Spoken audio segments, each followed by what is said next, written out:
Ang ikatlong kabanata ng ikalawang sulat ni San Pedro. Ito nga ang ikalawang sulat, mga minamahal, na isinusulat ko sa inyo, at sa dalaway ginigising ko ang inyong tapat na pag-iisip sa pamamagitan ng pagpapaalaala sa inyo, upang maalaala ninyo ang mga salitang sinabi ng una ng mga banal na propeta at ang utos ng Panginoon at tagapagligtas sa pamamagitan ng inyong mga apostol.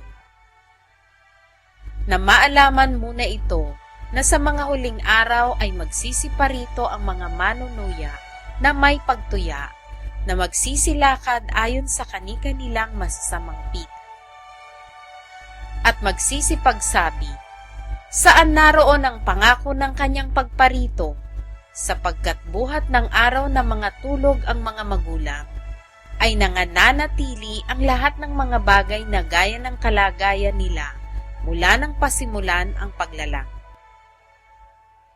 Sapagkat sadyang nililimot nila na mayroong sangkalangitan mula ng unang panahon at isang lupang inanyuan sa tubig at sa gitna ng tubig sa pamamagitan ng salita ng Diyos.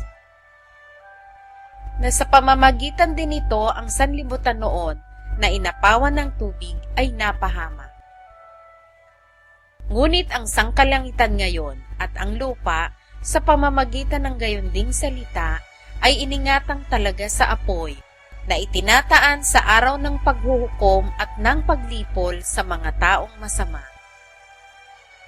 Datapwat huwag ninyong kalimutan, mga minamahal, ang isang bagay na ito, na ang isang araw sa Panginoon ay katulad ng 1,000 taon, at ang 1,000 taon ay katulad ng isang araw. Hindi mapagpaliban ng Panginoon tungkol sa kanyang pangako, na gaya ng pagpapalibang ipinalalagay ng iba, kundi mapagpahinuhod sa inyo, na hindi niya ibig na sino man ay mapahamak, kundi ang lahat ay magsipagsisi.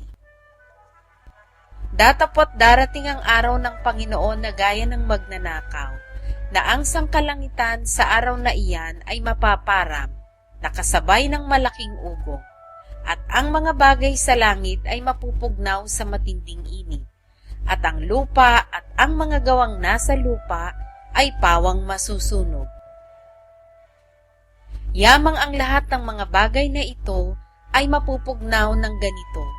Ano ngang anyo ng mga pagkatao ang nararapat sa inyo sa banal na pamumuhay at pagkamaawain, na ating hinihintay at pinakananasa ang pagdating ng kaarawan ng Diyos, na dahil dito'y ang sangkalangitan na nagniningas ay mapupugnaw, at ang mga bagay sa langit ay matutunaw sa matinding init. Ngunit ayon sa kanyang pangako ay naghihintay tayo ng bagong langit at ng bagong lupa na tinatahanan ng katwiran. Kaya nga, mga minamahal, yamang kayo'y nagsisipaghintay ng mga bagay na ito, ay pagsikapan ninyong masumpungan kayo sa kapayapaan na walang dungis at walang kapintasan sa paningin niya.